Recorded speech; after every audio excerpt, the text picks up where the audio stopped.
ଆସନ୍ତୁ ଆମେ ଗୋଟେ ଗୀତ ଗାନ କରି ପ୍ରଭୁଙ୍କର ଗୌରବ କରିବା। ନନେ ବଦୁରେ ଆମ ଠାରୁ ଆହେ ପ୍ରଭୁ, ନନେ ବଦୁରେ ଆମ ଠାରୁ ଆହେ ପ୍ରଭୁ। ତୁମ କରୁଣାର ଆଖି, କରୁଣାର ଦୁଇ ଆଖି, ତୁମ କରୁଣାର ଆଖି,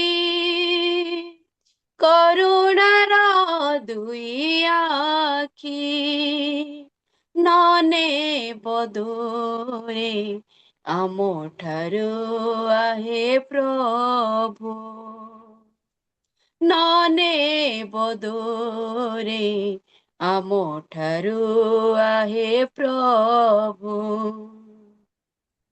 ଆମ ଜୀବନର ସୁଖ ଦୁଃଖ ସକଳ ଭାବନା ଗତି, ହୃଦୟ ଭିତରେ ତୁମେ ଦେଖିଅଛ, ଅଦେଖା ନୁହଁ କିଛି। ଆମ ଜୀବନର ସୁଖ ଆଉ ଦୁଃଖ ସକଳ ଭାବନା ଗତି, ହୃଦୟ ଭିତରେ ତୁମେ ଦେଖିଅଛ, ଅଦେଖା ନୁହଁ କିଛି। କ୍ଷଣିକ ଭଙ୍ଗୁର ଦୁନିଆରେ ଚିରସାଥୀ, କ୍ଷଣିକ ଭଙ୍ଗୁର ଦୁନିଆରେ ଚିରସାଥୀ, ତୁମ କରୁଣାର ଆଖି,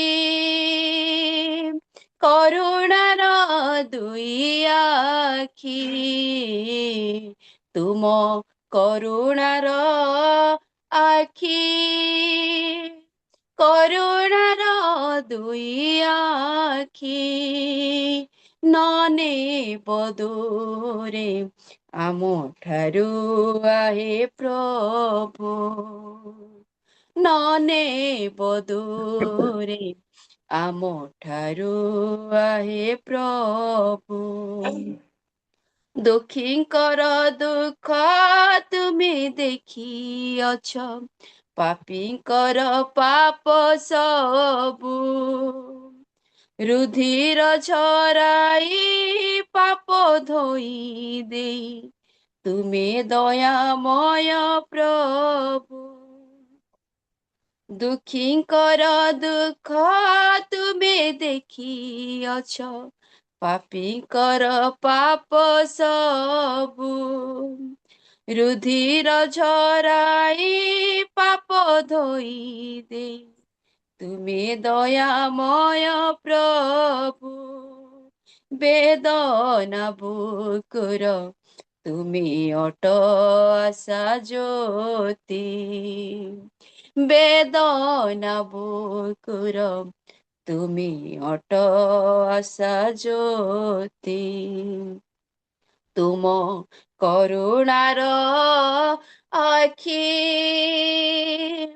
କରୁଣାର ଦୁଇ ଆଖି, ତୁମ କରୁଣାର ଆଖି, କରୁଣାର ଦୁଇ ଆଖି, ନନେ ବଦୁରେ ଆମ ଠାରୁ ଆହେ ପ୍ରଭୁ, ନନେ ବଦୁରେ ଆମ ଠାରୁ ଆହେ ପ୍ରଭୁ। ବହୁତ ଧନ୍ୟବାଦ ଆଜ୍ଞା। बहुत बहुत धन्यवाद प्रभु, धन्यवाद देवी प्रार्थना करी प्रभु निकटवर्ती कराइछन्ति, प्रभु तांको आशीर्वाद करंतु। ए समय आउ मु अनुरोध करबी आमनक निकटरे ब्रह्मांगिनी आमंगर प्रेमिका पाल भौणी अछन्ति, आउ से गीत गान करी आमनकु प्रभुकर निकटवर्ती कराइबे। प्रेमिका समस्त को नमस्कार आज्ञा समस्त को। धन्यवाद आराधना करी आगे को बढ़ाइबे प्रभु निकटवर्ती। आगे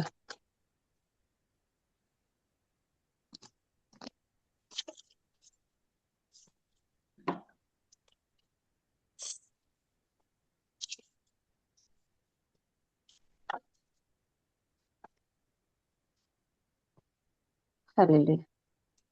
प्रिय प्रभु तुमे प्रियतम, प्रेम रे भरा प्रेममय। प्रिय प्रभु तुमे प्रियतम, प्रेम रे भरा प्रेममय। तुमे प्रेम कला प्रभु मते, तुमे क्षमा कला प्रभु मते। मो जीशु राजा मो मुक्तिदाता, मो जीशु राजा मो मुक्तिदाता। प्रिय प्रभु तुमे प्रियतम, प्रेम रे भरा प्रेममय। तुमे जीवन चालक, तुमे जीवन र पथ, तुम बिना नाई मुक्ति, तुमे ही मोहर शक्ति। तुमे जीवन चालक, तुमे जीवन र पथ, तुम बिना नाई मुक्ति, तुमे ही मोहर शक्ति। तुमे प्रेम कला प्रभु मते, तुमे क्षमा कला प्रभु मते। तुमे प्रेम कला प्रभु मते, तुमे क्षमा कला प्रभु मते। मो जीशु राजा मो मुक्तिदाता, मो जीशु राजा मो मुक्तिदाता। प्रिय प्रभु तुमे प्रियतम, प्रेम रे भरा प्रेममय। मो जी सॉरी आज गीत मोर भूल होछि। प्रिय प्रभु तुमे प्रियतम, प्रेम रे भरा प्रेममय। हालेलुया। धन्यवाद सर सुजोग देइथिबारु।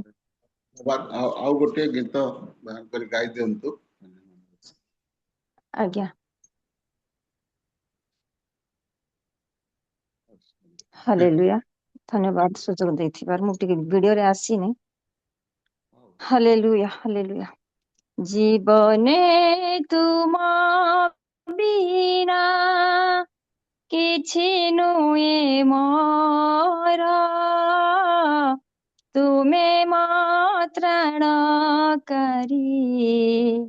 परम ईश्वर।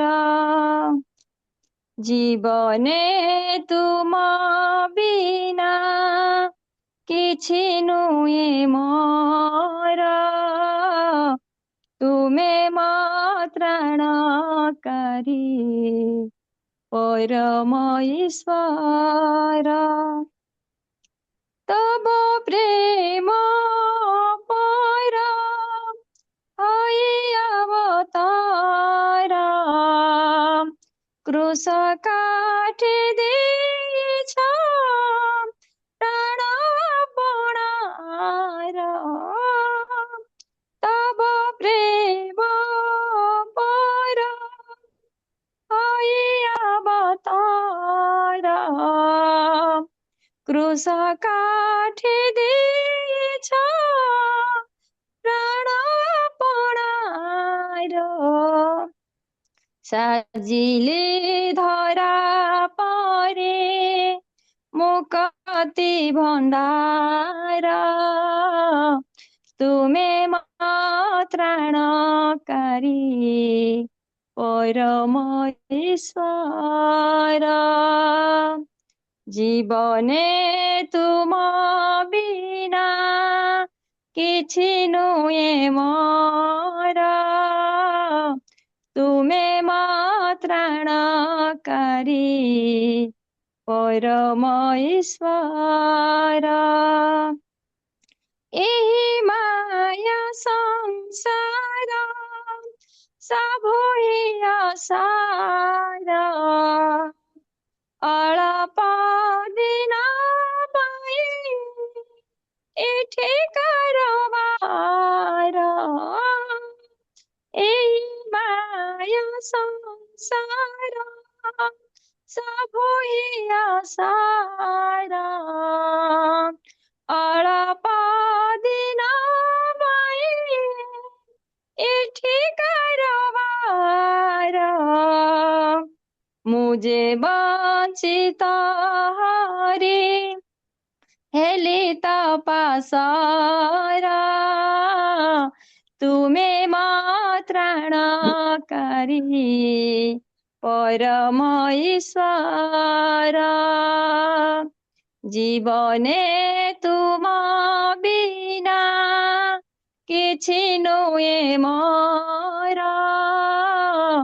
तुमे त्राणकारी परम ईश्वर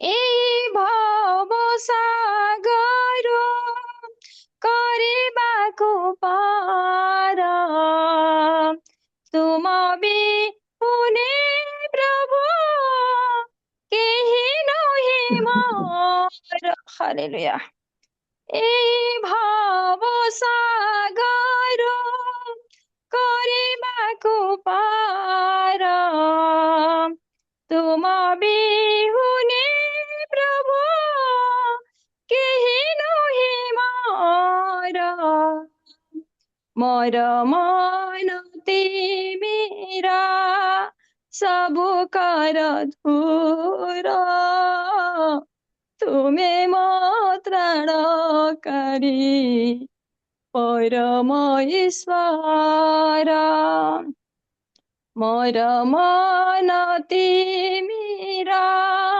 सबु कर धूर तुमे त्राणकारी परम ईश्वर जीवने तुम बिना किछि नुहे मोर तुमे त्राणकारी परम ईश्वर राजा एई माया संसार सबु ओसार प्रभु अल्प दिन आम आसीचु एका जीव एकाकी संगते आसबे ना हालेलुया धन्यवाद प्रभु सुंदर सुजोग देथिबार धन्यवाद दूची हालेलुया धन्यवाद सर सुंदर सुजोग देथिलो माजी वीडियो रे आसीनी क्षमा कर दे बहुत बहुत धन्यवाद प्रेज द लॉर्ड सुंदर गात करी प्रभुर निकटवर्ती कराइछन्ते आराधना करी प्रभु आपन आशीर्वाद करंतु आपन कार्य रे समस्त क्षेत्र रे परिवार मध्य विशेष विशेष आशीर्वाद करंतु नहीं तो निश्चित आमर आउ टिके अछि तथापि आमे प्रभुर वाक्य सुनिबा यथेष्ट वाक्य सुनिबा वाक्य को आमे निश्चित भाबे समय निर्धारित करवा आसले एई समय रे मु अनुरोध करिबी आ वाक्य निमंते प्रभु दास को समर्पण करवा आमे समस्त समर्पण होई प्रभु निकटवर्ती हेबा मु प्रभु दासी आ भौणी रीता आनंद भौणी अछंती से वाक्य निमंते आम समस्त को प्रभु चरण तले रखिबे प्रेज द लॉर्ड आनंद भौणी गीता भौणी प्रभु दासी रीता रीता आनंद praise the Lord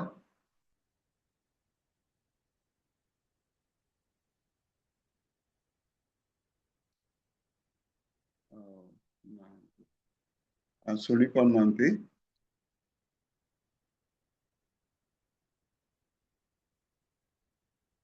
praise the Lord आज्ञा गरडा आज्ञा सुधीर कुमार गरडिया आज्ञा praise the lord Prabhu Das Sudhir Kumar Garada praise the Lord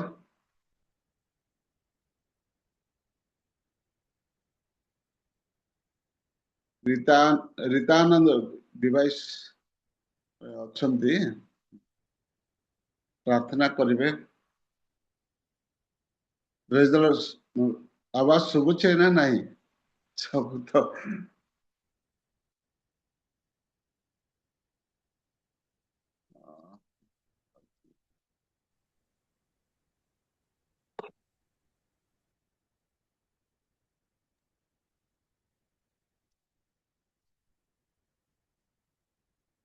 सेवा करबे मु प्रार्थना करछि आज्ञा आज्ञा समस्त को praise the Lord hallelujah thank you Jesus समस्त को praise the A zoom meeting धन्यवाद उपस्थित नमस्कार आसंत मैंने प्रार्थना करिवा मंगलमय सदा प्रभु एतବେଳେ ତୁମର ମହାନାମକୁ ଧନ୍ୟବାଦ ଦେଉଛୁ ପ୍ରଭୁ ପ୍ରଶଂସା କରୁଅଛୁ ପ୍ରାତଃ କାଳରେ ପ୍ରଭୁ ତୁମମାନଙ୍କୁ ଅନୁଗ୍ରହ କରି ପ୍ରଭୁ ତୁମର ପାଦ ତଳେ ବସିବା ପାଇଁ ସୁଯୋଗ ଦେଲ ଧନ୍ୟବାଦ ଦେଉଛୁ ପ୍ରଭୁ ଏହି ସମୟରେ ପ୍ରଭୁ ଯୋଉ ସିଷ୍ଟର ପ୍ରଭୁ ଆରାଧନା କରିଗଲେ ପ୍ରଭୁ ତାଙ୍କର ମୋତେ ଆଶୀର୍ବାଦ କଲ ତାଙ୍କ ପବିତ୍ର ଆତ୍ମାଙ୍କର ଚାଳନାରେ ଶକ୍ତି ଦେଲ ତାଙ୍କର ମୁଖ ଦ୍ୱାରା ତୁମେ ପ୍ରଶଂସିତ ହୋଇଅଛ ରାଜା ପ୍ରଭୁ ଏହି ସମୟରେ ପ୍ରାର୍ଥନା କରୁଛ ମାନେ ବାକ୍ୟ ମଧ୍ୟକୁ ଯିବ ପ୍ରଭୁ ବାକ୍ୟ ଦେବା ନିମନ୍ତେ ପ୍ରଭୁ ଯୋଉ ତୁମ ପବିତ୍ର ଦାସଙ୍କୁ ଆଜି ମନୋନୀତ କରିଅଛ ତାଙ୍କୁ ତୁମେ ଆଶୀର୍ବାଦ କର ପ୍ରଭୁ ତାଙ୍କୁ ପବିତ୍ର ଆତ୍ମାଙ୍କର ଚାଳନା ତୁମେ ପ୍ରଦାନ କର ତାଙ୍କର ମୁଖ ଦ୍ୱାରା ତୁମେ କଥାକୁ ଯୋଉ ବାକ୍ୟ ଦେବେ ପ୍ରଭୁ ସେ ବାକ୍ୟ ଯେ ପ୍ରଭୁ ଆମେ ଶୁଣି ତୋ ଆତ୍ମାରେ ଅଭିବୃଦ୍ଧି କରିବା ପାଇଁ ପାରିବୁ ଉତ୍ତପ୍ତି ହେବା ପାଇଁ ପାରିବୁ ସେ ପ୍ରକାର ତୁମେ ସାହାଯ୍ୟ କର ପ୍ରଭୁ ଆମେ ଯେତେ ଜଣ ବସିଅଛୁ ସମସ୍ତଙ୍କୁ ତୁମେ ତୋ ସୁସ୍ଥିରତା ଆତ୍ମା ତୁମେ ପ୍ରଦାନ କର এই সমୟରେ ପ୍ରଭୁ ମାନେ ସମସ୍ତଙ୍କର ଡିଭାଇସକୁ ମାନେ ସୁସ୍ଥିରତା ଭାବରେ ପ୍ରଭୁ ରଖିବା ପାଇଁ ପାରିବୁ ସେ ପ୍ରକାର ତୁମେ କରୁଣା କର ପ୍ରଭୁ ଯୋଉ ଆଜ୍ଞା ପରିଚାଳନା କରୁଛନ୍ତି ତାଙ୍କୁ ମଧ୍ୟ ତୁମେ ଆଶୀର୍ବାଦ କର ତାଙ୍କ ସବର୍ତ୍ତୀ ପରମେଶ୍ୱର ତୁମେ ହୁଅ ପ୍ରଭୁ ଆରମ୍ଭରୁ ତୁମେ ଶେଷ ପର୍ଯ୍ୟନ୍ତ ତୁମର ସଙ୍ଗେ ସଙ୍ଗେ ତୁମର ଥାଅ ପୁନର୍ବାର ପ୍ରାର୍ଥନା କରୁଛି ପ୍ରଭୁ ଆଜିର ବାକ୍ୟ ଦେବା ଆଜ୍ଞାଙ୍କୁ ତୁମ ହସ୍ତରେ ଦେଉଛି ତାଙ୍କୁ ତୁମେ ହଜାଉଲୁଛାଅ ତାଙ୍କର ମୁଖ ପାତ୍ରରେ ତୁମେ କଥାକୁ ତାଙ୍କୁ ପବିତ୍ର ଆତ୍ମାରେ ପରିପୂର୍ଣ୍ଣ କରି ତୁମ ନିମନ୍ତେ ବ୍ୟବହାର କର ଗୌରବ ସମ୍ଭ୍ରମ ପ୍ରଶଂସା ତୁମେ ସକଳ ପ୍ରାର୍ଥନା ଶୁଣିଲ ବୋଲି ଧନ୍ୟବାଦ ଯୀଶୁଙ୍କ ନାମରେ ମାଗୁଅଛି ଆମେନ୍ आमेन आमेन Thank बहुत you, बहुत धन्यवाद आज्ञा बुझेर सहित प्रार्थना करदु प्रभु आपनको आशीर्वाद करतो आपनकर सेवा कार्य मध्ये सहवर्ती होନ୍ତୁ द्वार को आशीर्वाद करू धन्यवाद आज्ञा এই সময়ে আমি ঈশ্বরଙ୍କର ମୁଖ ନିଃସୃତ ବାକ୍ୟକୁ ଆମେ ଶ୍ରବଣ କରିବା ନିଶ୍ଚିତ ଆମେ ବର୍ତ୍ତମାନ ମନୋଯୋଗ ହେବା କାହିଁକି ଆମମାନଙ୍କ ହୃଦୟ ପ୍ରୟୋଜନୀୟ ଆହାର ଦିଅନ୍ତି ନିମନ୍ତେ ଆମେ ଆଉ ବାକ୍ୟ ପ୍ରକାଶ କଲେ ହେ ମୋର ପୁତ୍ର ମାନେ ହଁ ମୋର ପୁତ୍ରଗଣ ପିତାର ଉପଦେଶ ଶୁଣ ଆଉ ସୁବିବେଚନାଦାୟକ ଜ୍ଞାନରେ ମନୋଯୋଗ କର ବୋଲି ବାକ୍ୟ ପ୍ରକାଶ କରେ ସେମିତି ଉପଦେଶ ଦୃଢ କରି ଧର ତାହାକୁ ଛାଡ଼ି ଦିଅ ନାହିଁ ତାକୁ ରଖ କାରଣ ତାହା ତୁମର ଜୀବନ ଏଥିପାଇଁ ଆମେ ନିଜ ଭାବେ ଆମେ ସୁସ୍ଥିର ଆତ୍ମା ପ୍ରକାଶ କରିବା ପ୍ରଭୁଙ୍କ ନିକଟବର୍ତ୍ତୀ ହେବା ପ୍ରଭୁଙ୍କର ବାକ୍ୟ ମୁଖ ନିଃସୃତ ବାକ୍ୟକୁ ଆମେ ଶୁଣିବା ଏହି ସମୟରେ ମୁଁ ପ୍ରଭୁ ଦାସଙ୍କୁ ମୁଁ ସ୍ୱାଗତ କରେ ଯେହେତୁ ଏଇଠି ପ୍ରୋଗ୍ରାମରେ ଥିଲା ସଚିନ ନାଗ ବୋଲି ଅନୁପମା ନାଗ ବୋଲି ଦୁଇ ଦାସ ଅନୁପମା ନାଗ ଆଉ ଅନୁପମା ବାଗ ତ ଆରାଧନା କରିବା କଥା ସେ ଆଉ ଡିଭାଇସରେ ଦେଖାଯାଉନାହାନ୍ତି କୌଣସି ନା କୌଣସି ପରିସ୍ଥିତି ମଧ୍ୟରେ ଯାଇପାରନ୍ତି କୌଣସି ସେ ଥିବ କିନ୍ତୁ ସଚିନ ନାଗ ଆଜ୍ଞା ପ୍ରଭୁଙ୍କର ଦାସ ମଧ୍ୟ ଡିଭାଇସକୁ ଆସିନାହାନ୍ତି ଏହି ସମୟରେ ମୁଁ ଅନୁରୋଧ କରିବି ଆଉ ପ୍ରଭୁଙ୍କର ଦାସ ଆଉ ଆମଙ୍କର ପିଟର କର ଆଜ୍ଞା ହୋଷ୍ଟ ମହାଶୟ ରେଲ ମିନିଷ୍ଟର ହୋଷ୍ଟ ମହାଶୟ ହିଁ ପ୍ରସ୍ତୁତ ଥିବେ ବୋଲି ଶୁଣିଥିଲି ନିଶ୍ଚିତ ଭାବେ ସେ ଆମମାନଙ୍କୁ ବାକ୍ୟ ଦେଇ ପରିତୃପ୍ତ କରିବେ ଏଥିପାଇଁ ବାକ୍ୟ ପ୍ରକାଶ କରେ ଆଜି ଆମ୍ଭମାନଙ୍କୁ ପ୍ରୟୋଜନୀୟ ଆହାର ଦିଅ ଆମମାନଙ୍କୁ ନିତାନ୍ତି ଆତ୍ମିକ ଆହାର ଆବଶ୍ୟକତା এই ପ୍ରାତଃ କାଳରେ ପ୍ରଭୁ ନିଶ୍ଚିତ ଭାବେ ତାଙ୍କ ମୁଖ ଦ୍ୱାରା ଆମମାନଙ୍କୁ ପ୍ରୟୋଜନୀୟ ଆବଶ୍ୟକ ବିଷୟ ଦେଇ ପ୍ରଭୁ ଆମମାନଙ୍କୁ ପରିତୃପ୍ତ କରିବେ ପ୍ରଭୁଙ୍କର ମୋର ଉପରୁ ପ୍ରଭୁଙ୍କ ଦାସ କର ଆଜ୍ଞାଙ୍କୁ ମୁଁ ନିବେଦନ କରେ ଆହ୍ୱାନ କରେ ପ୍ରଭୁ ଯୀଶୁ ଖ୍ରୀଷ୍ଟଙ୍କ ନାମରେ ନମସ୍କାର ଆସନ୍ତୁ ଆଜ୍ଞା ପ୍ରେଜ ଦ ଲର୍ଡ ବାକ୍ୟ ଦେଇ ଆମମାନଙ୍କୁ ପରିତୃପ୍ତ କରାଇବେ ଆପଣଙ୍କୁ ଆଶୀର୍ବାଦ କରନ୍ତୁ thank you lord praise the lord sir praise the lord ଆଉ ରିଏଲ ମିନିଷ୍ଟ୍ରି ଅଫ୍ ଇଣ୍ଡିଆ ଆନୁକୂଲ୍ୟରେ ଅନୁଷ୍ଠିତ ପ୍ରାତଃକାଳ ଉପାସନାରେ ଉପସ୍ଥିତ प्रभुंकर समस्त मनोनीत दासदासी मानू ख्रीष्टଙ୍କ ରକ୍ତରେ କିତ ସମସ୍ତ ଖ୍ରୀଷ୍ଟ ବିଶ୍ୱାସୀ ବିଶ୍ୱାସିନୀ ମାନଙ୍କୁ ଉପସ୍ଥିତ ପ୍ରତ୍ୟେକଙ୍କୁ ପରିତ୍ରାଣକର୍ତ୍ତା ଶୀଘ୍ର ଆସୁଥିବା ପ୍ରଭୁ ଯୀଶୁ ଖ୍ରୀଷ୍ଟଙ୍କ ନାମରେ ମୁଁ ନମସ୍କାର ଜଣାଏ। ସମସ୍ତଙ୍କୁ ନମସ୍କାର। ପ୍ରେଜ୍ ଦ ଲର୍ଡ।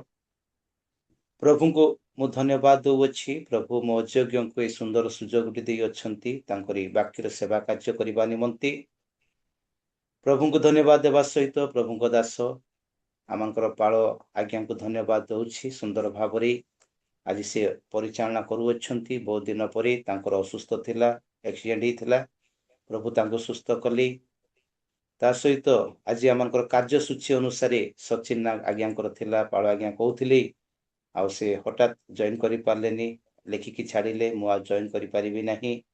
ଅନୁପମା ଦିଦିଙ୍କର ବର୍ଷିପ ଥିଲା, ସେ ମଧ୍ୟ ଜଏନ୍ କରିପାରିଲେ ନାହିଁ। କିନ୍ତୁ ସମୟ ସମୟରେ ଆଉ ପ୍ରଭୁଙ୍କ ପାଇଁ ଛିଡ଼ା ହେବା ନିହାତି ଆବଶ୍ୟକ। ଆଉ ପ୍ରେମାଙ୍ଗିନୀଙ୍କର ଅମ୍ବିକା ଆମଙ୍କର ପ୍ରେମିକା ଦିଦି, ପ୍ରେମିକା ପାଲ ଦିଦି ଦୁହେଁ ବର୍ଷିପ କରୁଛନ୍ତି, ସେମାନଙ୍କୁ ମଧ୍ୟ ମୁଁ ଧନ୍ୟବାଦ ଦିଏ। ତେବେ ଆସନ୍ତୁ ପ୍ରଭୁଙ୍କର ବାକ୍ୟର ମାନେ ଶିକ୍ଷା କରିବା। ବହୁତ ସମୟ ମୁଁ କହିବି ନାହିଁ, ଅଳ୍ପ ସମୟ ମଧ୍ୟରେ କିଛି ବିଷୟଟି ଆପଣମାନଙ୍କ ସମ୍ମୁଖରେ ମୁଁ ରଖିବି। ଆପଣମାନେ ଯୋହନ ପୁସ୍ତକ ତାର 4 ଅଧ୍ୟାୟ ତାର 6, 7, 8 ପଦ ଟିକେ ପଠନ କରିଦିଅନ୍ତୁ। ଯୋହନ ତାର 4 ଅଧ୍ୟାୟ 6 ପଦରୁ 8 ପଦ ପର୍ଯ୍ୟନ୍ତ। ଏହି ସ୍ଥାନରେ ଯାକୋବଙ୍କ କୂପ ଥିଲା। ଅତଏବ ଯୀଶୁ ପଥଶ୍ରାନ୍ତ ହୋଇଥିବାରୁ ସେହି କୂପ ନିକଟରେ ବସି ପଡ଼ିଲେ। ସେତେବେଳେ ସନ୍ଧ୍ୟା ପ୍ରାୟ 6 ଘଣ୍ଟା ହୋଇଥିଲା। ଆଉ ଜଣେ ସମରଣିଆ ସ୍ତ୍ରୀ ପାଣି କାଢ଼ିବା ନିମନ୍ତେ ଆସିଲା। ଯୀଶୁ ତାହାକୁ କହିଲେ, ମୋତେ ପିଇବାକୁ ଦିଅ। କୋଉ ପର୍ଯ୍ୟନ୍ତ ଆଜ୍ଞା? 8 ପଦ। 8। କାରଣ ତାହାଙ୍କର ଶିଷ୍ୟମାନେ ଖାଦ୍ୟ କିଣିବା ନିମନ୍ତେ ନଗରକୁ ଯାଇଥିଲେ। ଆମେନ୍। ହଉ। ପ୍ରଭୁ ଏ ବାକ୍ୟ ପଠନ ଶ୍ରବଣରେ ଆଶୀର୍ବାଦ କରନ୍ତୁ। ଆସନ୍ତୁ ଆମେ ପ୍ରାର୍ଥନା କରିବା। ସର୍ବଶକ୍ତିମାନ ପରମେଶ୍ୱର ପିତା, ପ୍ରଭୁ ଆମେ ତୁମକୁ ଧନ୍ୟବାଦ ଦେଉଛୁ। ତୁମର ବାକ୍ୟକୁ ଆମେ ପଠନ କରିଛୁ। हे पवित्र आत्मा तुम्हें बक्ता हो, आम श्रोता हेबु। वाक्य दे आमको कथा कह। आमर व्यक्तिगत जीवन रे, पारिवारिक जीवन रे, मांडलिक जीवन रे संशोधन निमंते जो वाक्य रखिछ ता तुम्हें प्रकाश कर। आम वाक्य शुणी बुझबू, वाक्य को हृदय रखबू, वाक्य अनुसार चली पारू। प्रभु से तुम्हें साहाय्य कर। प्रार्थना शुणी अच्छ, धन्यवाद दे प्रिय जीशु नाम रे ये प्रार्थना मांगुछि पिता, आमेन। आमेन। प्रिय प्रभुंकर लोक माने आमने जोहन पुस्तक तार 4 अध्याय 6 पदरु 8 पद पर्यंत प्रभुंक दास पाळ आज्ञा पठन करिसंती। एई जो अध्यायटी, एई जो पद पर्व गुड़िक आमानकर अति सुपरिचित अटे। आमाने छोट बेलु एहाको पठन करि आसीअछु। एई पद पर्वरु अनेक थर आमाने ईश्वरंकर वाक्य को मध्य श्रवण करि आसीअछु, सुनिअछु, प्रचार मध्य करिअछु। आउ हठात मात्रे वाक्य परिवेशन करने मो सम्मुख को आसी। आउ मु चिंता कली कौन कहबी। प्रभु मते मनरे चालना देली जे ई जोहन पुस्तक 4 अध्याय तार 6 रु 8 पद पर्यंत कहबा पई। अनेक समय रे आमाने पुरुष उपरे नहीं, पुरुषंक जीवन उपरे नहीं, पुरुषंक चरित्र उपरे नहीं आमाने प्रचार करूछु, वाक्य मध्य शुणीछु। केवल महिला समिति रे ही स्त्री मान को विषय प्रचार करा जाए। महिला समिति मीटिंग, महिला समिति सभा जोटे महिला माने थिबे ग्रुप हेकी से स्थान रे। किंतु प्रिय प्रभुंकर लोक माने महिला को ठारू मध्य अनेक गुरुत्व विषय रही शिखिबा पाई। तेबे एठारे आमे देखिबा को पारुछु जे जीशु ख्रीस्ट गोटे स्त्री को सहित साक्षात करूअछंती। आ से स्त्री को सहित साक्षात करूअछंती। से स्त्री होउछंती सम्मेलनर स्त्री। आउ क्यों स्थान रे साक्षात करूछंती, से स्थानर नाम होउची कूप, कुओं। प्रिय प्रभुंकर लोक माने आज जो प्रसंग आपण मान को सम्मुख रे मु रखिबी, से प्रसंगर नाम होउची स्थान अपेक्षा साक्षात महत्व अटे। स्थान अपेक्षा साक्षात महत्व अटे। अनेक समय रे स्थान को आमे माने इंपोर्टेंट देई थाउ, किंतु प्रभु ସ୍ଥାନ ଅପେକ୍ଷା ସାକ୍ଷାତକୁ ସେ ଇମ୍ପୋର୍ଟାଣ୍ଟ ଦିଅନ୍ତି। ଯଦି ଆପଣ ମାନେ ପଠନ କରିବେ ଲୁକ ପୁସ୍ତକ ତାର 9 ଅଧ୍ୟାୟ ତାର 28 ପଦ ଠାରୁ ଆରମ୍ଭ କରି ତାର 36 ପଦ ପର୍ଯ୍ୟନ୍ତ, ସେଠାରେ ଯୀଶୁ ଖ୍ରୀଷ୍ଟ ସାକ୍ଷାତ କରୁଅଛନ୍ତି ମୋଶା ଏବଂ ଏଲିୟଙ୍କ ସହିତ ଏକ ପର୍ବତରେ। ଆଉ ନିଦ୍ରା ଭଗ୍ନ ହଉଛି। ପିତର କହୁଛନ୍ତି ଯେ ହେ ପ୍ରଭୁ, ଆପଣ 3 ଜଣଙ୍କ ନାମରେ ମୁଁ ଏଠାରେ 3ଟି କୁଟୀର କରିବି, ଏ ପର୍ବତରେ 3ଟି କୁଟୀର କରିବି, କାରଣ ଏଠାରେ ଦର୍ଶନ ହେଇଛି। ଆପଣ ମାନେ ଦର୍ଶନ ହେବାଟା ମୁଁ ଦେଖିଛି ସ୍ୱଚକ୍ଷୁରେ, କିନ୍ତୁ ପ୍ରଭୁ ଯୀଶୁ ସେଠାରେ ଚୁପ୍ ରହୁଛନ୍ତି, ଶାନ୍ତ ରହୁଅଛନ୍ତି। ମୁଁ କହିବାର ଉଦ୍ଦେଶ୍ୟ ଯେ ସ୍ଥାନ ଅପେକ୍ଷା ସାକ୍ଷାତ ମହତ ଅଟେ। ସ୍ଥାନ ଅପେକ୍ଷା ସାକ୍ଷାତ ଇମ୍ପୋର୍ଟାଣ୍ଟ ଅଟେ। ସ୍ଥାନ ଅପେକ୍ଷା ବା ଜାଗା ଅପେକ୍ଷା ସାକ୍ଷାତ ଅତି ଆବଶ୍ୟକ ଅଟେ। ପ୍ରିୟ ପ୍ରଭୁଙ୍କର ଲୋକମାନେ, ଏଠାରେ ଆପଣ ମାନେ ଦେଖିପାରିବେ ଯେ ଯୀଶୁ ଖ୍ରୀଷ୍ଟ ସମରଣୀୟ ସ୍ତ୍ରୀଙ୍କ ସହିତ ସାକ୍ଷାତ କରୁଅଛନ୍ତି। ସମରଣୀୟ ସ୍ତ୍ରୀ ଯୀଶୁଙ୍କ ସହିତ ସାକ୍ଷାତ କରୁଅଛନ୍ତି। ଏକ କୂପରେ ସାକ୍ଷାତ କରୁଅଛନ୍ତି, ଯେଉଁ କୂପ କି ନଗର ଠାରୁ ଦୂରେ ଅଛି। ଯେଉଁ କୂପଟି ନଗର ଠାରୁ ଦୂରେ ଅଛି, କିନ୍ତୁ ଗୋଟିଏ ବିଶେଷ କଥା ହଉଛି, ଇମ୍ପୋର୍ଟାଣ୍ଟ କଥା ହଉଛି ଯେ ପ୍ରଭୁ ଯୀଶୁ ଖ୍ରୀଷ୍ଟଙ୍କ ସହିତ ସାକ୍ଷାତ କଲେ ପରିବର୍ତ୍ତନ ଆସିଥାଏ। ପ୍ରଭୁ ଯୀଶୁ ଖ୍ରୀଷ୍ଟଙ୍କ ସହିତ ସାକ୍ଷାତ କଲେ ସୁସ୍ଥତା ଆସିଥାଏ। ପ୍ରଭୁ ଯୀଶୁ ଖ୍ରୀଷ୍ଟଙ୍କ ସହିତ ସାକ୍ଷାତ କଲେ ଆଶୀର୍ବାଦ ଆସିଥାଏ। ପ୍ରଭୁ ଯୀଶୁ ଖ୍ରୀଷ୍ଟଙ୍କ ସହିତ ସାକ୍ଷାତ କଲେ ତାଙ୍କରି ସେ ଅନୁଗ୍ରହ ଆସିଥାଏ। ପ୍ରଭୁ ଯୀଶୁ ଖ୍ରୀଷ୍ଟଙ୍କ ସହିତ ସାକ୍ଷାତ କଲେ ତାଙ୍କରି ମଙ୍ଗଳ ଦାନକୁ ପ୍ରାପ୍ତ କରିଥାଉ।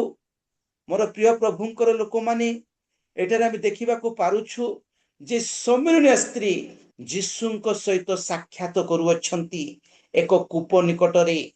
ଯୀଶୁ ସମରଣୀୟ ସ୍ତ୍ରୀଙ୍କ ସହିତ ସାକ୍ଷାତ କରୁଅଛନ୍ତି ଏକ କୂପ ନିକଟରେ। ଯଦି ଆପଣ ମାନେ ଦେଖିବେ, ବାଙ୍ଗରା ଯକ୍ଷ ଯୀଶୁଙ୍କ ସହିତ ସାକ୍ଷାତ କରୁଅଛନ୍ତି ଡେମ୍ବୁରି ଗଛରେ। ସାକ୍ଷାତ ହଉଛି ଇମ୍ପୋର୍ଟାଣ୍ଟ, ସ୍ଥାନ ଇମ୍ପୋର୍ଟାଣ୍ଟ ନୁହେଁ। ଡେମ୍ବୁରି ଗଛରେ ସାକ୍ଷାତ କରୁଅଛନ୍ତି।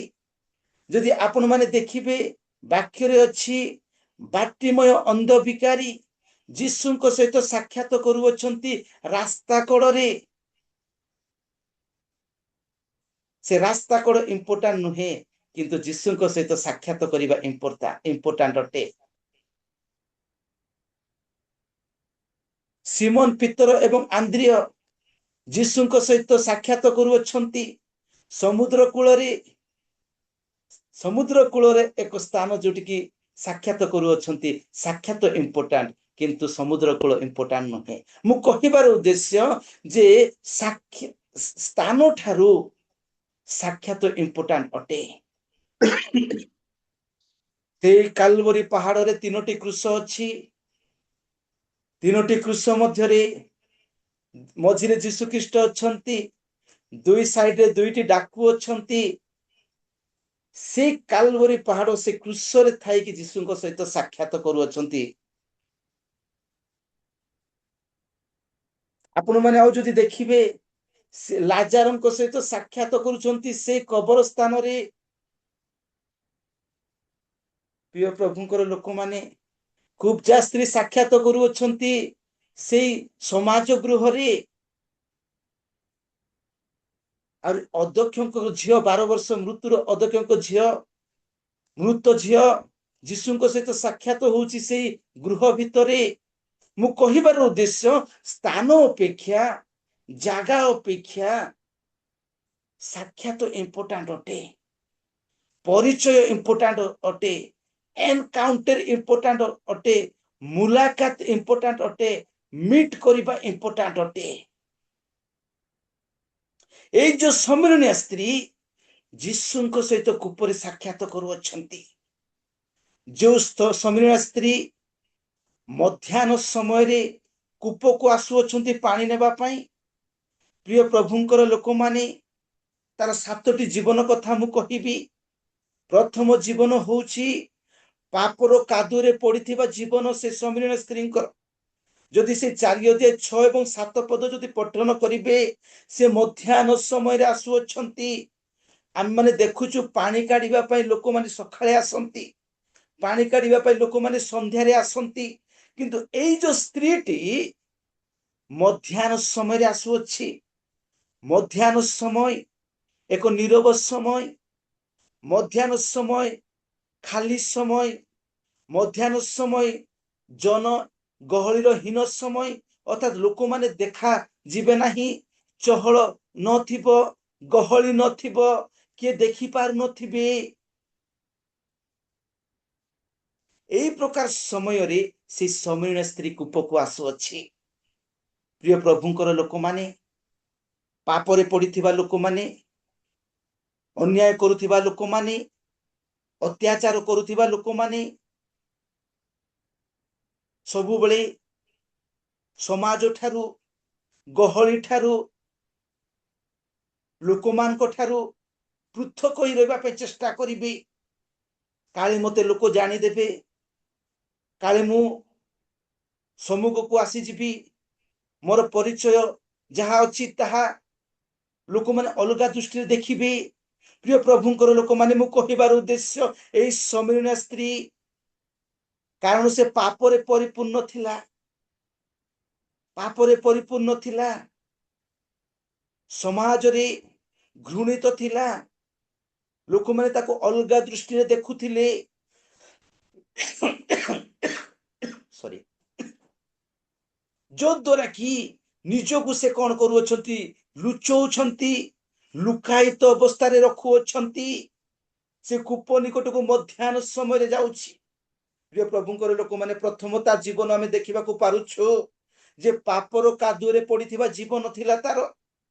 ଯଦି ସେଇ 4 ଅଧ୍ୟାୟ 6 ଏବଂ 6-7 ପଦ ଯଦି ପଠନ କରିବେ, ସେ ମଧ୍ୟାହ୍ନ ସମୟରେ ସେ ଆସୁଅଛନ୍ତି। ଆଉ ଯଦି ତାର 4 ଅଧ୍ୟାୟ ତାର 8-19 ପଦ ଯଦି ପଢିବେ, ସେଠାରେ ଆହୁରି ସ୍ପଷ୍ଟ ଭାବରେ ଲେଖା ଅଛି। ଯୀଶୁ ପ୍ରକାଶ କରିଦେଉଛନ୍ତି ତାଙ୍କର ପାପର କଥାକୁ। ପ୍ରଭୁ ଯୀଶୁ ଖ୍ରୀଷ୍ଟ କଣ କହୁଛନ୍ତି? ତୁମର 5 ସ୍ୱାମୀ ଥିଲେ ବୋଲି କହୁଛନ୍ତି। ଏବେ ଯାହା ପାଖରେ ତୁମେ ଅଛ ସେ ତୁମର ସ୍ୱାମୀ ନୁହନ୍ତି। ତାର ଅର୍ଥ 5 ସ୍ୱାମୀ ଥିଲେ, ଅଲରେଡି ଥିଲେ, ଏବେ ଯାହା ପାଖରେ ଅଛି ସେ ବି ସ୍ୱାମୀ ନୁହେଁ। ତାର ତ ସର୍ବମୋଟ 6 ଜଣ ସ୍ୱାମୀ। ଦେଖନ୍ତୁ ତା ଜୀବନ। ନିଶ୍ଚୟ ତ ଲୁଚିବ ସେ ସମାଜକୁ, ଲୋକମାନଙ୍କୁ ଭୟ କରିବ, କାଳେ ଧରିଦେବେ, ମୋସାଙ୍କର ନିୟମ ଅନୁସାରେ ପଥର ଫୋପାଡ଼ି ମାରିଦେବେ। ଅବଶ୍ୟ ପ୍ରଭୁ ଯୀଶୁ ଖ୍ରୀଷ୍ଟ ତାଙ୍କୁ କଣ କରୁଛନ୍ତି?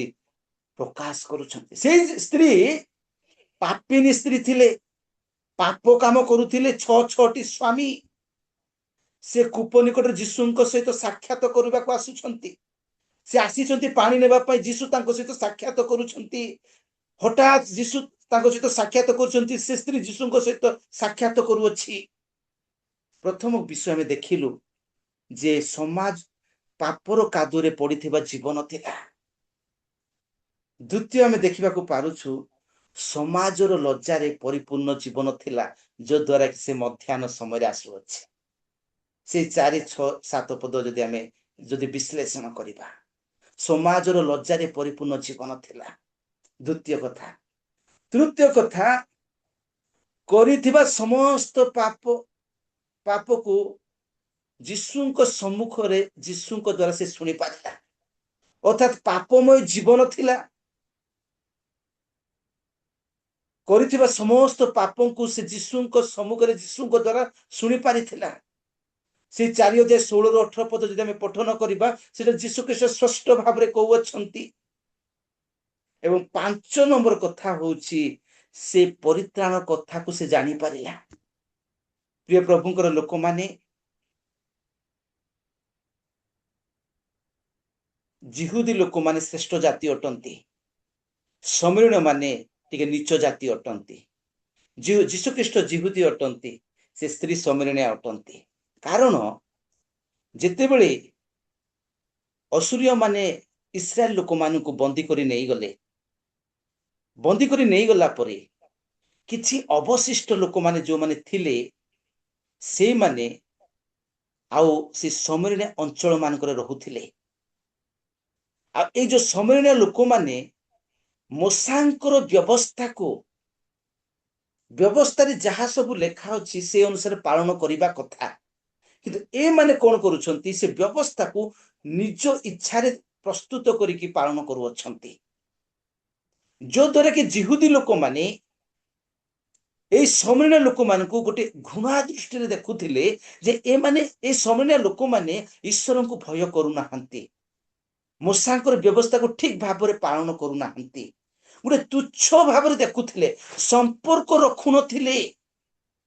ଯେତେବେଳେ ମୁଲାକାତ ହଉଛି, ପରିଚୟ ହଉଛି, ସାକ୍ଷାତ ହଉଛି, ସେ ସମରଣୀୟ ସ୍ତ୍ରୀ ସେ ଆଶ୍ଚର୍ଯ୍ୟ ହେଇଯାଉଛନ୍ତି, ଜଣେ ଜିହୁଦୀ ଲୋକ ହୋଇ କି ପ୍ରକାର ମତେ ପାଣି ମାଗୁଅଛି। ପ୍ରିୟ ପ୍ରଭୁଙ୍କର ଲୋକମାନେ, ଏଠାରେ ଆମେ ଦେଖିବାକୁ ପାରୁଛୁ ଯେ ଏଇ ଯୋଉ ସ୍ତ୍ରୀଟି, ଏଇ ସମରଣୀୟ ସ୍ତ୍ରୀ ପାପରେ ପଡିଛି, ମୋଶାଙ୍କ ବ୍ୟବସ୍ଥାକୁ ଜାଣିଛି, ଈଶ୍ୱରଙ୍କ ବିଷୟରେ ଜାଣିଛି। ଆହୁରି ଲେଖା ଅଛି ଈଶ୍ୱରଙ୍କର ଯୀଶୁଖ୍ରୀଷ୍ଟଙ୍କର ଆଗମନ ହେବ ବୋଲି ସେ ମଧ୍ୟ ପ୍ରକାଶ କରୁଛନ୍ତି। କାହିଁ ଟିକେ ପଠନ କରିଦିଅନ୍ତୁ କିଏ ଜଣେ, ସେ 4 ଅଧ୍ୟାୟ ତାର 24, 25, 26 ଟିକେ ପଢି ଦିଅନ୍ତୁ। ଈଶ୍ୱର ଆତ୍ମା, ପୁଣି ଯେଉଁମାନେ ତାହାଙ୍କର ଉପାସନା କରନ୍ତି ଆତ୍ମାରେ ଓ ସତ୍ୟରେ ଉପାସନା କରିବା ସେମାନଙ୍କର ଉଚିତ। ଆଉ ସ୍ତ୍ରୀ ଲୋକଟି ତାହାଙ୍କୁ କହିଲା, ମସିହ ଯାହାକୁ ଖ୍ରୀଷ୍ଟ କହନ୍ତି ସେ ଆସୁଅଛନ୍ତି ବୋଲି ମୁଁ ଜାଣେ। ଯେତେବେଳେ ସେ ଆସିବେ ସେ ଆମ୍ଭମାନଙ୍କୁ ସମସ୍ତ ବିଷୟ ଜଣାଇବେ। ଯୀଶୁ ତାହାଙ୍କୁ କହିଲେ, ତୁମ୍ଭ ସହିତ କଥା କହୁଅଛି ଯେ ମୁଁ ସେହି ଅଟେ। ଏଠାରେ ଆମେ ଦେଖିବାକୁ ପାରୁଛୁ ମୋର ପ୍ରିୟ ପ୍ରଭୁଙ୍କର ଲୋକମାନେ, ଚତୁର୍ଥ କଥା ହଉଛି ଯୀଶୁ ପରିତ୍ରାଣର କଥା ସେ ଶୁଣି ପାରୁଛନ୍ତି। ପ୍ରଥମ ବିଷୟ ଆମେ ଦେଖିଲୁ ପାପର କାଦୁରେ ପଡିଥିବା ଜୀବନ ଥିଲା। ଦ୍ୱିତୀୟ ବିଷୟ ଆମେ ଦେଖିଲୁ ସମାଜର ଲଜ୍ଜାରେ ପରିପୂର୍ଣ୍ଣ ଜୀବନ ଥିଲା। ତୃତୀୟ ବିଷୟ ଆମେ ଦେଖିପାରିଲୁ ଯେ କରିଥିବା ସମସ୍ତ ପାପକୁ ସେ ଶୁଣି ପାରିଲା। ଚତୁର୍ଥ ବିଷୟକୁ ଆମେ ଦେଖିବାକୁ ପାରୁଛୁ ପରିତ୍ରାଣର କଥାକୁ ସେ ଶୁଣି ପାରୁଛି, ଯେ ସେ ଜାଣିଛି ଯେ ଈଶ୍ୱର ଆତ୍ମା, ପୁଣି ଯେଉଁମାନେ ତାହାଙ୍କର ଉପାସନା କରନ୍ତି ଆତ୍ମାରେ ଓ ସତ୍ୟରେ ଉପାସନା କରିବା ସେମାନଙ୍କର ଉଚିତ। ସେ ସ୍ତ୍ରୀ ଲୋକଟି ତାହାଙ୍କୁ କହିଲା, ମସିହ ଯାହାଙ୍କୁ ଖ୍ରୀଷ୍ଟ କହନ୍ତି ସେ ଆସୁଅଛନ୍ତି ବୋଲି ମୁଁ ଜାଣେ। ପ୍ରିୟ ପ୍ରଭୁଙ୍କର ଲୋକମାନେ, ମୁଁ କହିବାର ଉଦ୍ଦେଶ୍ୟ ହଉଛି ଯୀଶୁଙ୍କ ବିଷୟରେ ଲୋକ ଜାଣନ୍ତି କିନ୍ତୁ ଯୀଶୁଙ୍କୁ ଲୋକ ଜାଣିପାରନ୍ତି ନାହିଁ। ଯଦିଓ ଯୀଶୁଙ୍କ ବିଷୟରେ ଜାଣିଥିଲେ କିନ୍ତୁ ଯୀଶୁଙ୍କୁ ବ୍ୟକ୍ତିଗତ ଜାଣିନଥିଲେ। ଏ ସମରଣୀୟ ସ୍ତ୍ରୀ ଯୀଶୁଙ୍କ ବିଷୟରେ ଜାଣିଥିଲେ କିନ୍ତୁ ଯୀଶୁଙ୍କୁ ବ୍ୟକ୍ତିଗତ ଜାଣିନଥିଲେ। ପ୍ରିୟ ପ୍ରଭୁଙ୍କର ଲୋକମାନେ, ଆଉ ସେ ଅଧ୍ୟକ୍ଷ ଯାହାଙ୍କର 12 ବର୍ଷର ଝିଅ ମୃତ୍ୟୁବରଣ କରିଥିଲା, ସେ ଅଧ୍ୟକ୍ଷ ଯୀଶୁଙ୍କ ବିଷୟରେ ଜାଣିଥିଲେ କିନ୍ତୁ ବ୍ୟକ୍ତିଗତ ଯୀଶୁଙ୍କୁ ଜାଣିନଥିଲେ। ସେ କ୍ରୁଶରେ ଝୁଲୁଥିବା ସେ ଡାକୁ, ସେ ଡକାଏତ ଯୀଶୁଙ୍କ ବିଷୟରେ ଜାଣିଥିଲେ କିନ୍ତୁ ଯୀଶୁଙ୍କୁ ବ୍ୟକ୍ତିଗତ ଜାଣିନଥିଲେ। ଯେବେ ପର୍ଯ୍ୟନ୍ତ ସାକ୍ଷାତ ନ ହେବ ତେବେ ପର୍ଯ୍ୟନ୍ତ ଜାଣିପାରିବେ ନାହିଁ। ପ୍ରିୟ ପ୍ରଭୁଙ୍କର ଲୋକମାନେ, ଆମେ ଚତୁର୍ଥ ପଏଣ୍ଟ ଦେଖିବାକୁ ପାରୁଛୁ ସେ ପରିତ୍ରାଣର କଥାକୁ ଶୁଣୁଛନ୍ତି, ଯୀଶୁଙ୍କ ମୁଖରୁ ଶୁଣୁଛନ୍ତି, ଯେ ସେ ଜାଣିଛନ୍ତି ଯେ ମସିହ ଆସିବ, ଖ୍ରୀଷ୍ଟ ଆସିବ, ମୁଁ ଏହା ଜାଣେ ବୋଲି ସେ କହୁଅଛନ୍ତି। ସେ ଯେତେବେଳେ ଆସିବ ଆମକୁ ସବୁ କଥା କହିବ ବୋଲି ସେ କହୁଅଛନ୍ତି। ମୋର ପ୍ରିୟ ପ୍ରଭୁଙ୍କର ଲୋକମାନେ, ଜଗତରେ ବର୍ତ୍ତମାନ ଏ ସମରଣୀୟ ସ୍ତ୍ରୀଙ୍କ ଲୋକ ଭଳି ଅନେକ ଲୋକ ଅଛନ୍ତି, ଯୀଶୁଖ୍ରୀଷ୍ଟଙ୍କ ବିଷୟ ଜାଣନ୍ତି। ଯୀଶୁଖ୍ରୀଷ୍ଟ ଆସିଥିଲେ ମୋ ପାଇଁ, ଜଗତର ଲୋକମାନଙ୍କ ପାଇଁ, ମୃତ୍ୟୁବରଣ କଲେ, ତୃତୀୟ ଦିନରେ ପୁନରୁତ୍ଥିତ ହେଲେ, ସ୍ୱର୍ଗାରୋହଣ କଲେ, ପୁନର୍ବାର ଆସିବେ। ଜଗତ ଜାଣନ୍ତି, ଜଗତର ଲୋକମାନେ ଜାଣନ୍ତି, କିନ୍ତୁ ସମରଣୀୟ ସ୍ତ୍ରୀଙ୍କ ଭଳି ଜୀବନ ଯାପନ କାଟନ୍ତି, କାରଣ ସାକ୍ଷାତ ନାହିଁ। ଯେଉଁମାନେ ସାକ୍ଷାତ ହେଇଯାନ୍ତି ଥରେ ଯୀଶୁଙ୍କ ସହିତ, ସେମାନେ ପରିବର୍ତ୍ତନ ହେଇଯାଆନ୍ତି ମୋର ପ୍ରିୟ ପ୍ରଭୁଙ୍କର ଲୋକମାନେ। ଯେତେବେଳେ ଲୋକମାନଙ୍କୁ ଆମେ କହିବା ସାକ୍ଷ୍ୟ ଦିଅ, ସେମାନେ ସାକ୍ଷ୍ୟ ଦିଅନ୍ତି ମୁଁ ଯୀଶୁଙ୍କୁ ଏମିତି ପାଇଲି, ସେମିତି ପାଇଲି, ଏମିତି ଦେଖିଲି, ସେମିତି ଦେଖିଲି ବୋଲିକି ପରିଚୟ ବା ସାକ୍ଷ୍ୟ ଗୁଡାକ ଦେଇ ଦିଅନ୍ତି, ଘୋଷଣା କରିଦିଅନ୍ତି। ଆଉ କିଛି ସମୟ ପରେ ଆହୁରି ସେ ପୁରୁଣା ସ୍ୱଭାବକୁ ଚାଲି ଯାଆନ୍ତି, ପୁରାତନ ସ୍ୱଭାବକୁ ଚାଲି ଯାଆନ୍ତି, ପୁରାତନ କାର୍ଯ୍ୟରେ ଲିପ୍ତ ହେଇଯାଆନ୍ତି। କିନ୍ତୁ ଯେଉଁମାନେ ଥରେ ଯୀଶୁଙ୍କ ସହିତ ମୁଲାକାତ ହେଇଯାଏ, ଏନକାଉଣ୍ଟର ହେଇଯାଏ, ଯୀଶୁଙ୍କ ସହିତ ସାକ୍ଷାତ କରିଦିଅନ୍ତି, ଯେକୌଣସି ସ୍ଥାନରେ, ଯେକୌଣସି ପରିସ୍ଥିତିରେ, ଯେକୌଣସି ଜାଗାରେ ସାକ୍ଷାତ କରିଦିଅନ୍ତି, ସେମାନଙ୍କର ଜୀବନ ପରିବର୍ତ୍ତନ ହେଇଯାଏ, ପରିବର୍ତ୍ତନ ହେଇଯାଏ। ବାରମ୍ବାର ସେମାନେ ଚେଞ୍ଜ ହୁଅନ୍ତି ନାହିଁ, ପରିବର୍ତ୍ତନ ଥରେ ସାକ୍ଷାତ କଲେ ପରିବର୍ତ୍ତନ ହେଇଯାଆନ୍ତି। ସରି ପ୍ରିୟ ପ୍ରଭୁଙ୍କର ଲୋକମାନେ, ସେ ଯୀଶୁଙ୍କ ବିଷୟ ଜାଣିଛନ୍ତି। ଆସିବ, ସେ ଖ୍ରୀଷ୍ଟ ଆସିବ, ମସିହ ଆସିବ, ଆମକୁ ସବୁ କଥା କହିବ, ସେ ଜାଣିଛନ୍ତି, ହେଲେ ମଧ୍ୟ ପାପରେ ପଡ଼ିଛନ୍ତି। ପ୍ରିୟ ପ୍ରଭୁଙ୍କର ଲୋକମାନେ, ବର୍ତ୍ତମାନ ଜଗତରେ ଯଦି ଆମେ ଦୃଷ୍ଟିପାତ କରିବା, ଜାଣୁଛୁ ଆମମାନେ, ହେଲେ ମଧ୍ୟ ପାପରେ ଥାଉ, ଜାଣୁଛୁ ହେଲେ ମଧ୍ୟ ଅଧର୍ମରେ ଥାଉ, ଜାଣୁଛୁ ହେଲେ ମଧ୍ୟ ଅନ୍ୟାୟରେ ଥାଉ। କିନ୍ତୁ ଏ ଯେତେବେଳେ ଆଙ୍କର ଆତ୍ମିକ ଚକ୍ଷୁ ଖୋଲି ଯାଉଛି, ପରିତ୍ରାଣର କଥାକୁ ଶୁଣୁଛନ୍ତି ଯୀଶୁଙ୍କ ମୁଖରୁ, ତେବେ କଣ ହଉଛି ଟିକେ ପଢି ଦିଅନ୍ତୁ, ତାର 26 ପଦ ଟିକେ ପଢି ଦିଅନ୍ତୁ। ଯୀଶୁ ତାହାଙ୍କୁ କହିଲେ, ତୁମ୍ଭ ସହିତ କଥା କହୁଅଛି ଯେ ମୁଁ ସେହି ଅଟେ। ଯୀଶୁ କହୁଅଛନ୍ତି ତୁମ ସହିତ କଥା କହୁଅଛି ଯେ ମୁଁ ସେଇ ଅଟେ। ଯୀଶୁ ନିଜ ପରିଚୟଟି ଦେଉଅଛନ୍ତି। ପ୍ରିୟ ପ୍ରଭୁଙ୍କର ଲୋକମାନେ, ପ୍ରଥମ ବିଷୟ ଆମେ ଦେଖିଲୁ, ପାପର କାଦୁଅରେ ପଡିଥିବା ଜୀବନ ଥିଲା। ଦ୍ୱିତୀୟରେ ଆମେ ଦେଖିଲୁ ସମାଜର ଲଜ୍ଜାରେ ପରିପୂର୍ଣ୍ଣ ଜୀବନ ଥିଲା। ତୃତୀୟରେ ଆମେ ଦେଖିଲୁ ଯେ କରିଥିବା ସମସ୍ତ ପାପକୁ ସେ ଶୁଣି ପାରିଲା। ଚତୁର୍ଥରେ ଆମେ ଦେଖିଲୁ ଯେ ପରିତ୍ରାଣ କଥାକୁ ସେ ଯୀଶୁଙ୍କ ମୁଖରୁ ସେ ଶୁଣି ପାରୁଅଛି। ପାପକୁ ଶୁଣି ପାରିଲା, ପରିତ୍ରାଣ କଥାକୁ ମଧ୍ୟ ସେ ଶୁଣି ପାରିଲା। ପବିତ୍ର ଆତ୍ମା ଆମକୁ ଦୁଇଟି ବିଷୟରେ ଗାଇଡ କରେ। ଆମର ପାପକୁ ବି ରିଏଲାଇଜ କରେଇ ଦିଏ, ବାବୁ ତୁ ଏଇ ପାପ କରୁଛୁ, ଭାଇ ତୁ ଏଇ ପାପ କରୁଛୁ, ଭଉଣୀ ତୁ ଏଇ ପାପ କରୁଛୁ। ପବିତ୍ର ଆତ୍ମା ଆମକୁ ରିଏଲାଇଜ କରିଦିଏ। ପବିତ୍ର ଆତ୍ମା ଏହା ବି କହେ ତୁମେ ଯୀଶୁଙ୍କୁ ବିଶ୍ୱାସ କର, ପରିତ୍ରାଣ ପ୍ରାପ୍ତ ହେବ, ଯୀଶୁଙ୍କୁ ଗ୍ରହଣ କର, ତାଙ୍କର ବାକ୍ୟ ଅନୁସାରେ ତୁମେ ଚାଲ। ପ୍ରିୟ ପ୍ରଭୁଙ୍କର ଲୋକମାନେ, ପବିତ୍ର ଆତ୍ମା ଏଇଭଳି ଆମକୁ ଗାଇଡ କରିଥାଏ। ଆମେ ଦେଖିବାକୁ ପାରିଲୁ ସେ ପରିତ୍ରାଣର କଥାକୁ ଶୁଣି ପାରୁଛନ୍ତି। ଆସନ୍ତୁ ପଞ୍ଚମ ବିଷୟ ଆମେ ଦେଖିବା ଯେ ସେଇ ସମୟଣା ସ୍ତ୍ରୀ ନିଜ ଅଜ୍ଞାନତାର ପରିଚୟ ସେ ଦେଉଛନ୍ତି। କଣ ପରିଚୟ ଦେଉଛନ୍ତି? ତାର 4 ଅଧ୍ୟାୟ 11 ପଦ ଟିକେ ପଢି ଦିଅନ୍ତୁ, 15 ପଦ ଟିକେ ପଢି ଦିଅନ୍ତୁ, 19 ପଦ ଟିକେ ପଢି ଦିଅନ୍ତୁ। ସେହି ସ୍ତ୍ରୀ ଲୋକ ତାହାକୁ କହିଲା, ମହାଶୟ, ଜଳ କାଢିବା ନିମନ୍ତେ ଆପଣଙ୍କ ନିକଟରେ କୌଣସି ପାତ୍ର ନାହିଁ, ପୁଣି କୂଅ ତ ଗହୀର, ତେବେ ଆପଣ କେଉଁଠାରୁ ସେହି ଜୀବନ୍ତ ଜଳ ପାଇଅଛନ୍ତି? ଆପଣଙ୍କ ସ୍ତ୍ରୀ ପାଖରେ ତ ଲୋକଟି ପାତ୍ର ନାହିଁ। ଦେଖନ୍ତୁ, ସେ ଚିହ୍ନି ପାରୁନାହାନ୍ତି, ଆପଣଙ୍କ ପାଖରେ ତ ପାତ୍ର ନାହିଁ, ସେ ଜାଣି ପାରୁନାହାନ୍ତି ଏତେ ଗଭୀରରୁ ପାଣି କାଢିବେ କେମିତି। ଅଜ୍ଞାନତାର ପରିଚୟ ଦେଉଛନ୍ତି ମୋର ପ୍ରିୟ ପ୍ରଭୁଙ୍କର ଲୋକମାନେ। 15 ଟିକେ ପଢି ଦିଅନ୍ତୁ ଆଜ୍ଞା। ସ୍ତ୍ରୀ ଲୋକଟି ତାହାଙ୍କୁ କହିଲା, ମହାଶୟ, ମତେ ଯେପରି ଶୋଷ ନ ଲାଗେ, ପୁଣି ପାଣି କାଢିବା ନିମନ୍ତେ ଏତେ ବାଟ ଏଠାକୁ ଆସିବାକୁ ନ ପଡେ, ଏଥି ନିମନ୍ତେ ମତେ ସେହି ଜଳ ଦିଅନ୍ତୁ। ସେହି ଜଳ ଦିଅନ୍ତୁ, ଅର୍ଥାତ୍ ଜାଗତିକ କଥା କହୁଅଛନ୍ତି, ଯେମିତିକି ମୁଁ ବାରମ୍ବାର ଆସିବାକୁ ନ ପଡେ ପାଣି ନେବା ପାଇଁ। ମୋର ପ୍ରିୟ ପ୍ରଭୁଙ୍କର ଲୋକମାନେ, ପ୍ରଭୁ ଯୀଶୁ ସେଠାରେ ଆତ୍ମିକ କଥା ପ୍ରକାଶ କରୁଛନ୍ତି, କିନ୍ତୁ ତାର ଅଜ୍ଞାନତାର ପରିଚୟ ଦେଉଛି ସମୀରଣ ସ୍ତ୍ରୀର ସେ ଜାଗତିକ କଥା ସେଠାରେ ପ୍ରେଜେଣ୍ଟ କରୁଅଛନ୍ତି। ଆଉ 19 ପଦ ଟିକେ ପଢି ଦିଅନ୍ତୁ ଆଜ୍ଞା। ସ୍ତ୍ରୀ ଲୋକଟି ତାହାଙ୍କୁ କହିଲା, ମହାଶୟ, ଆପଣ ଯେ ଜଣେ ଭାବବାଦୀ, ଏହା ମୁଁ ଜାଣି ପାରୁଅଛି।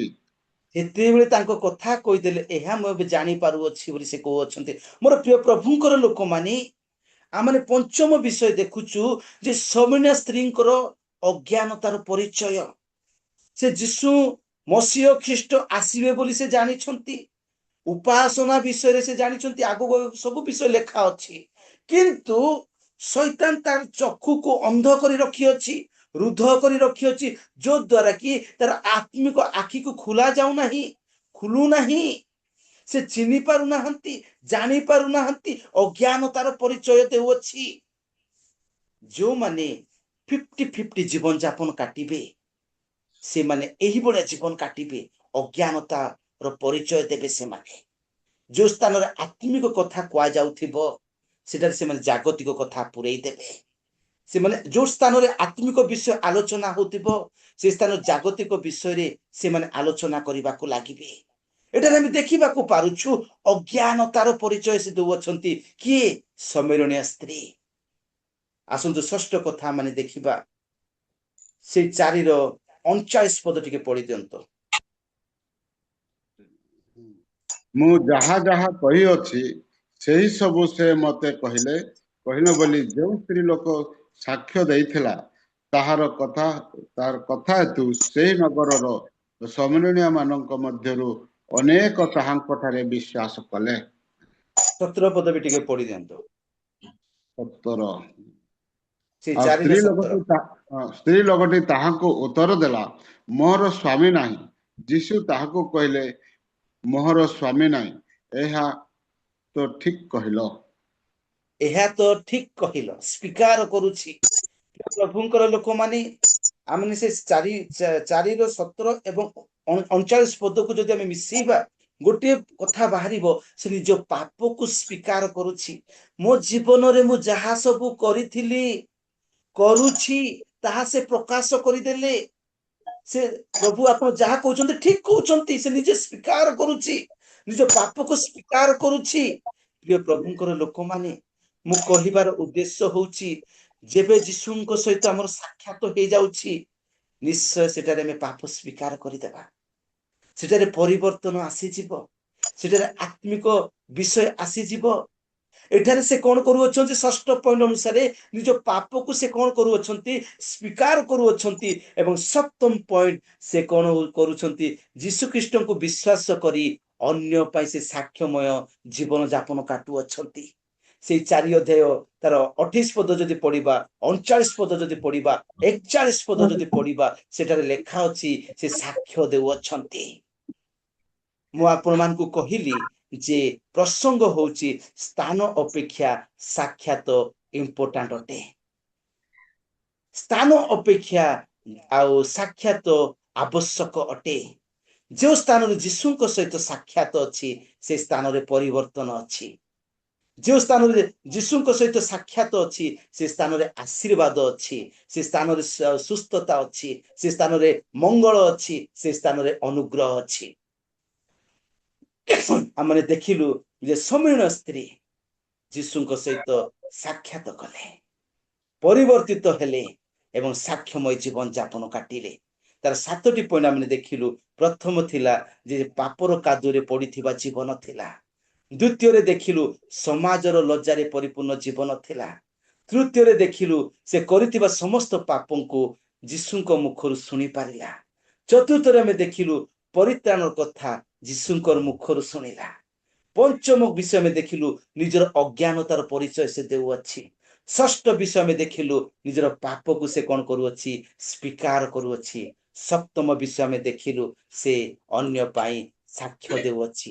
ମୋର ପ୍ରିୟ ପ୍ରଭୁଙ୍କର ଲୋକମାନେ, ଆମେ ଯୀଶୁଙ୍କ ସହିତ ବାରମ୍ବାର ଏନକାଉଣ୍ଟର ହଉଛୁ, ଯୀଶୁଙ୍କ ସହିତ ବାରମ୍ବାର ଆମେ ସାକ୍ଷାତ କରୁଛୁ। ଆମେ କଣ ପରିବର୍ତ୍ତନ ଜୀବନ ଯାପନ କାଟୁଛୁ କି? ଆମେ କଣ ଅନ୍ୟ ପାଇଁ ସାକ୍ଷ୍ୟ ହେଉଛୁ କି?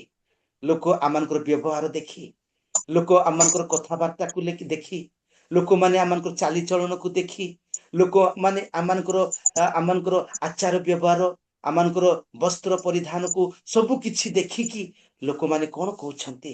ପ୍ରକୃତରେ ଏ ପ୍ରଭୁଙ୍କର ଲୋକ, ପ୍ରକୃତରେ ଏ ଜଣେ ଉତ୍ତମ ବିଶ୍ୱାସୀ, ପ୍ରକୃତରେ ଏ ପ୍ରଭୁଙ୍କ ଦ୍ୱାରା ମନୋନୀତ ଲୋକ। ଲୋକ କଣ କହୁଛନ୍ତି ଆମ ବିଷୟରେ? ତେଣୁ ଯୀଶୁଖ୍ରୀଷ୍ଟ ତାଙ୍କ ଶିଷ୍ୟମାନଙ୍କୁ ପଚାରିଲେ, ଲୋକମାନେ ମୋ ବିଷୟରେ କଣ କହୁଅଛନ୍ତି? ଆଉ କିଏ ତ କହିଲେ ଶିଷ୍ୟମାନେ ଆପଣଙ୍କୁ ତ ଏଲିଓ ବୋଲି କହୁଛନ୍ତି, ଆପଣଙ୍କୁ ତ କିଏ ଭାବବାଦୀ ମାନଙ୍କ ମଧ୍ୟରୁ ଜଣେ ବୋଲି କହୁଅଛନ୍ତି, କିନ୍ତୁ ତୁମେ ମତେ କଣ ବୋଲି କହୁଅଛ? ପିତର କହୁଛନ୍ତି ଆପଣ ଖ୍ରୀଷ୍ଟ ପ୍ରଭୁ। ପ୍ରିୟ ପ୍ରଭୁଙ୍କର ଲୋକମାନେ, ପ୍ରିୟ ମଣ୍ଡଳୀ, ହେଇଥାଇପାରୁ ଆମେ ସେ ସମ୍ମିଳନ ସ୍ତ୍ରୀଙ୍କ ଭଳି 50-50 ଜୀବନ ଯାପନ କାଟି ଥାଇପାରୁ।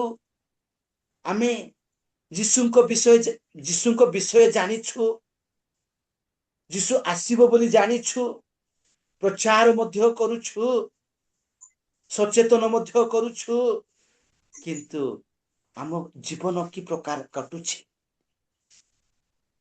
ସମାଜରେ ଆମର ପରିଚୟ କଣ ଅଛି? ଲୋକମାନଙ୍କ ଭିତରେ ଆମର ପରିଚୟ କଣ ଅଛି? ପରିବାର ଭିତରେ ଆମର ପରିଚୟ କଣ ଅଛି? କୁଟୁମ୍ବ ଭିତରେ ଆମର ପରିଚୟ କଣ ଅଛି? ମୋର ପ୍ରିୟ ପ୍ରଭୁଙ୍କର ଲୋକମାନେ, ଆମେ ଗୋଟେ ବିଷୟ ଶିଖିବାକୁ ପାରୁଛୁ ଯେ ଆମେ ଯୀଶୁଙ୍କୁ ସାକ୍ଷାତ କରିଛୁ କି? ଯୀଶୁଙ୍କ ସହିତ ଏନକାଉଣ୍ଟର ହେଇଛୁ କି? ସ୍ଥାନ ଇମ୍ପୋର୍ଟାଣ୍ଟ ନୁହେଁ, ଜାଗା ଇମ୍ପୋର୍ଟାଣ୍ଟ ନୁହେଁ, ସାକ୍ଷାତ ଇମ୍ପୋର୍ଟାଣ୍ଟ। ଯଦି ସାକ୍ଷାତ କରିଛୁ, ଏନକାଉଣ୍ଟର ହେଇଛି, ପରିଚୟ ହେଇଛୁ, ପରିବର୍ତ୍ତନ ହେଇଛୁ କି? ସଫଳତା ଜୀବନ ଯାପନ କାଟୁଛୁ କି? ଆଶୀର୍ବାଦ ପ୍ରାପ୍ତ ହେଇଛୁ କି? ସୁସ୍ଥତା ପାଇଛୁ କି? ଅନୁଗ୍ରହ ପାଇଛୁ କି? ମଙ୍ଗଳଦାନ ପ୍ରାପ୍ତ କରିଛୁ କି? ଯାଞ୍ଚ କରିବାର ସମୟ, ଟଟୋଳିବାର ସମୟ, ନିଜକୁ ପରଖିବାର ସମୟ ହେଇଥାଇପାରୁ।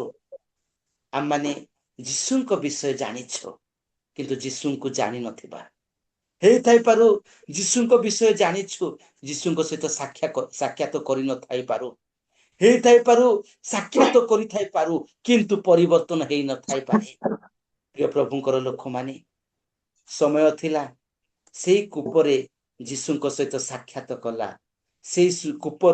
ସେଇ କୂଅରୁ ପରିବର୍ତ୍ତନ ହେଇ ଘରକୁ ଫେରିଲା, ଗାଁରେ ପରିଚୟ ଦେଲା, ନଗର ଲୋକମାନଙ୍କୁ ଡାକିକି ଆଣିଲା। ସେଇ ଡିମ୍ବୁରି ଗଛରେ ସାକ୍ଷାତ କଲା, ହେଇଥାଇପାରେ ଡିମ୍ବୁରି ଗଛ, କିନ୍ତୁ ସେଇ ସ୍ଥାନରେ ସାକ୍ଷାତ କଲା ଯୀଶୁ ତାଙ୍କ ସହିତ ଘରକୁ ଗଲା, ପରିବର୍ତ୍ତନ ଜୀବନ ଯାପନ କାଟିଲା। ହେଇଥାଇପାରେ ସେଇ କୃଷରେ ଦଣ୍ଡାୟମାନ ଅବସ୍ଥାରେ ଅଛି, ଦୁଃଖର ସହିତ, କଷ୍ଟର ସହିତ, ମୃତ୍ୟୁ ସହିତ ସଂଘର୍ଷ କରୁଅଛି, ହେଲେ ମଧ୍ୟ ସାକ୍ଷାତ କଲା ଯୀଶୁଙ୍କ ସହିତ ସେଇ ଡାକୁ, ଆଉ ପରିବର୍ତ୍ତନ ହେଲା ଯୀଶୁଙ୍କ ସହିତ। ଆଉ ସେ କଣ କହିଲା? ସେଇ ପାରାଦୀସକୁ ସେ ଗଲା। ପ୍ରିୟ ପ୍ରଭୁଙ୍କର ଲୋକମାନେ, ହେଇଥାଇପାରୁ ସେ କବରସ୍ଥାନ, କିନ୍ତୁ ଯୀଶୁ ସେଇ ସ୍ଥାନରେ ତାଙ୍କ ସହିତ ସାକ୍ଷାତ କଲେ, ତାଙ୍କର ଆୱାଜ ହେଲା, ତାଙ୍କ ଡକରା ପଡିଲା, ସେ ଉଠିକି ଆସିଲା। ମୁଁ କହିବାର ଉଦ୍ଦେଶ୍ୟ ହଉଛି, ଯେକୌଣସି ସ୍ଥାନରେ ଆମେ ସାକ୍ଷାତ କରୁନା କାହିଁକି, ସ୍ଥାନ ଇମ୍ପୋର୍ଟାଣ୍ଟ ନୁହେଁ, କୂପ ଇମ୍ପୋର୍ଟାଣ୍ଟ ନୁହେଁ, ଡିମ୍ବୁରି ଗଛ ଇମ୍ପୋର୍ଟାଣ୍ଟ ନୁହେଁ, ସେ କୃଷ ଇମ୍ପୋର୍ଟାଣ୍ଟ ନୁହେଁ, ସେ କବରସ୍ଥାନ ଇମ୍ପୋର୍ଟାଣ୍ଟ ନୁହେଁ। ଆଜିକାଲି କବରସ୍ଥାନକୁ ଲୋକମାନେ ଯାଉଛନ୍ତି ଉପାସନା କରିବା ପାଇଁ, ରଙ୍ଗ ଡକ୍ଟ୍ରିନ ସବୁ ଚାଲିଛି। କବରସ୍ଥାନ ମାନଙ୍କୁ ଯାଉଛନ୍ତି ଉପାସନା କରିବା ପାଇଁ, ବାଇବଲରେ କୋଉଠି ଲେଖା ହେଇନି ତୁମେ ଯାଇ ଉପାସନା କର ବୋଲିକି। ଦୁଃଖର ବିଷୟ, ପୃଥିବୀରେ 80 ପ୍ରକାର ଡକ୍ଟ୍ରିନ ଅଛି। ପ୍ରିୟ ପ୍ରଭୁଙ୍କର ଲୋକମାନେ, ପ୍ରଭୁ ଆମକୁ ଯୋଉ ଡକ୍ଟ୍ରିନ ଦେଇଛନ୍ତି, ମୋ ହସ୍ତରେ, ଆପଣମାନଙ୍କ ହସ୍ତରେ ଅଛି, ଏଇ ଡକ୍ଟ୍ରିନକୁ ଆମେ ଫଲୋ କରିବା, ଏଇ ଡକ୍ଟ୍ରିନକୁ ଫଲୋ କରିବା। ଏଇ ଡକ୍ଟ୍ରିନ ଆମମାନଙ୍କୁ ସ୍ୱର୍ଗ ରାଜ୍ୟ ନେଇଯିବ। ସେ 80 ପ୍ରକାର ଡକ୍ଟ୍ରିନ ଆମକୁ ସ୍ୱର୍ଗ ରାଜ୍ୟ ଯିବ ନାହିଁ। ଗୋଟେ ଡକ୍ଟ୍ରିନ କହୁଛି, ଗୋଟେ ଶିକ୍ଷା କହୁଛି କବରସ୍ଥାନକୁ ଯାଇକି ତୁମେ ସେବା କର, ଆଉ ଗୋଟେ ଶିକ୍ଷା କହୁଛି ଆଉ ତୁମେ 3 ଦିନ ସମୟରେ ଯାଇକିରି ସେ କବରସ୍ଥାନରେ ଧୂପ କାଟି ଦିଅ, କ୍ୟାଣ୍ଡେଲ ଦିଅ। ବିଭିନ୍ନ ପ୍ରକାର ବିଭିନ୍ନ ଶିକ୍ଷା ଗୁଡାକ ଆସୁଛି ମୋର ପ୍ରିୟ ପ୍ରଭୁଙ୍କର ଲୋକମାନେ। କିନ୍ତୁ ଏଇ ଶିକ୍ଷାକୁ ଆମେ ଧରିବା, ଏଇ ଶିକ୍ଷାକୁ ଧରିବା, ତେବେ ପ୍ରଭୁ ଆମମାନଙ୍କୁ ରକ୍ଷା କରିବେ। ତେବେ ଆମମାନଙ୍କୁ ସ୍ଥାନ ଇମ୍ପୋର୍ଟାଣ୍ଟ ନୁହେଁ, ସାକ୍ଷାତ ଇମ୍ପୋର୍ଟାଣ୍ଟ। ସାକ୍ଷାତ ଇମ୍ପୋର୍ଟାଣ୍ଟ। ସାକ୍ଷାତ କରୁଛୁ, ପରିବର୍ତ୍ତନ ହେବା। ସାକ୍ଷାତ କରୁଛୁ, ନିଶ୍ଚୟ ଆଶୀର୍ବାଦ ପ୍ରାପ୍ତ ହେବା। ସାକ୍ଷାତ କରୁଛୁ, ସୁସ୍ଥତା ପ୍ରାପ୍ତ କରିବା। ସାକ୍ଷାତ କରୁଛୁ, ମଙ୍ଗଳ ଦାନ ପ୍ରାପ୍ତ କରିବା। ସାକ୍ଷାତ କରୁଛୁ, ନିଶ୍ଚୟ ସ୍ୱର୍ଗ ରାଜ୍ୟ ଯିବା। ପ୍ରଭୁ ଏ ଅଳ୍ପ ବାକ୍ୟରେ ମତେ ଏବଂ ଆପଣମାନଙ୍କୁ ବହୁଳ ଭାବରେ ପ୍ରଭୁ ଆଶୀର୍ବାଦ କରନ୍ତୁ। ଧନ୍ୟବାଦ। बहुत बहुत धन्यवाद आज्ञा। एमती हठात हेले मध्य प्रभु आपन कथा कहले प्रभु मोर कदे आपन कथा कहिसंते एतपय प्रभु आपन आशीर्वाद करंतु। निश्चित भाबे अमानक जीवन रे जदी साक्ष्यमय जीवन नाही, आमे जदी साक्षात करि परिबा नै परमेश्वर को सहित जदी आमे साक्षात करिबा प्रतिदिन अमानक जीवन रे साक्ष्यमय जीवन आसे।